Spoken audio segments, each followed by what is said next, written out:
చెప్పండి మీ పేరు? నా పేరు ఇమ్మడిశెట్టి రవీందర్. అయితే ఆ ఉద్యమం సమయంలో దాదాపు పార్టీలకు అతీతంగా అనేక మంది పోరాటం చేసిళ్ళు. ఎప్పటి నుండి స్టార్ట్ చేసిల్లను? 2001లో కేసీఆర్ గారు హైదరాబాద్ నుంచి కరీంనగర్ బయలుదేరినప్పుడు మా శాంపేట మండలం నుంచి మేము దాదాపుగా ఒక 100 మందిమి కరీంనగర్ వెళ్ళడం జరిగింది. అప్పటి నుండి ఈ రోజు వరకు ఎన్ని ఆటంకాలైనా ఏ విధమైన బెదిరింపులకైనా లొంగకుండా బరవల వాళ్ళకు లొంగకుండా మేము ఉద్యమ స్పందతోటే పోతున్నాము. 2001లో నేను సర్పంచ్గా కూడా గెలవడం జరిగింది. ఆ తర్వాత కూడా 2 టైమ్స్ 3 టైమ్స్ గెలవడం జరిగింది. ఇప్పుడు కూడా ఉద్యమంలో ఉన్నాం. కాబట్టి మాకు కేసీఆర్ గవర్నమెంట్లోనే మాకు ఇవ్వలేదు. మా ఉద్యమకారుల వలనే కేసీఆర్ ఓడిపోయింది అనేది నేను ఖచ్చితంగా నిఖచ్చితంగా చెప్తున్నాను. అదేవిధంగా ఇప్పుడు ఉన్న గవర్నమెంట్ కూడా రేవంత్ రెడ్డి గారు మాకు మేనిఫెస్టోలో ఏదైతే పెట్టిండో 250 గజాల ఇంటి స్థలం కానీ 25,000 పింఛన్ కానీ బస్ సౌకర్యం కానీ ట్రైన్ సౌకర్యం కానీ ఏదైతే మేనిఫెస్టోలో పెట్టినవి కనుక అమలు పరచకపోయినట్టంటే కేసీఆర్కు పట్టిన గతే రేవంత్ రెడ్డికి పడుతుందని చెప్పేసాను అనేది మా ఉద్యోగకారుల తరపున నేను చెప్పదలుచుకున్నా.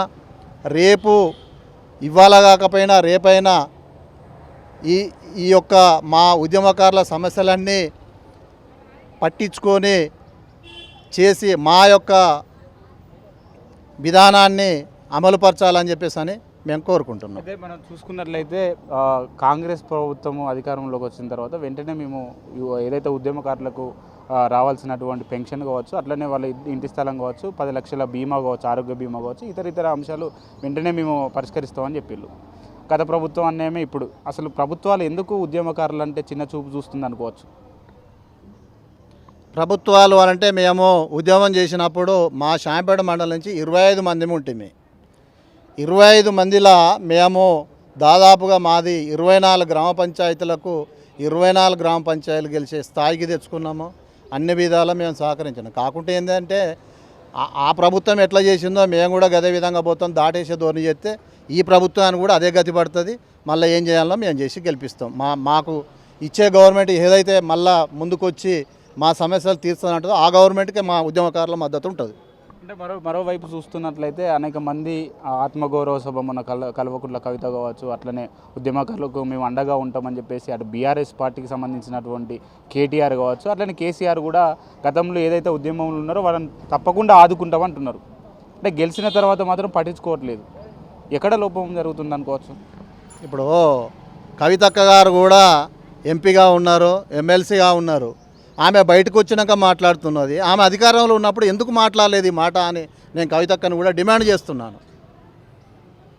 ఇప్పుడు కూడా ఆమె ఏంది అంటే దాటవేసే ధోరణికి ఏదో బయటకు వచ్చి మాట్లాడుతున్నది తప్ప ఏ ఒక్కనాడు ఉద్యమకారుల గురించి మాట్లాడలేదు కదా 10 సంవత్సరాల అధికారంలో ఉన్నప్పుడు.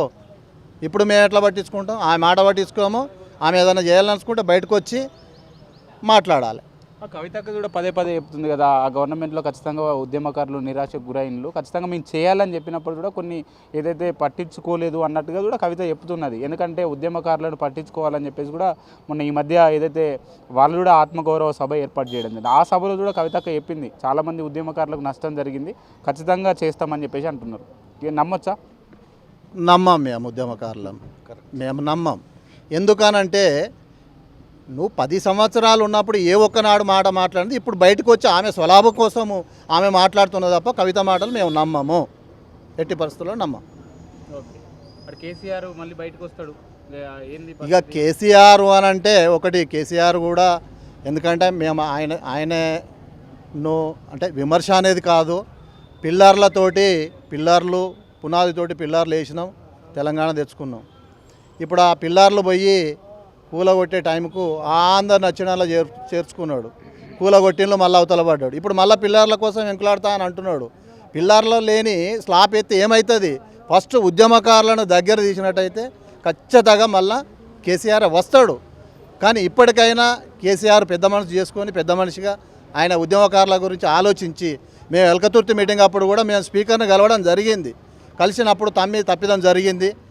రేపు మన ఎల్కతుర్తి మీటింగ్లో ఒక ఆ, సమస్య మీద మాట్లాడదాము అని చెప్పేసానని తప్పు జరిగింది అని అన్నాడు పెద్ద మనిషి, ఆయన ఒక స్పీకర్గా.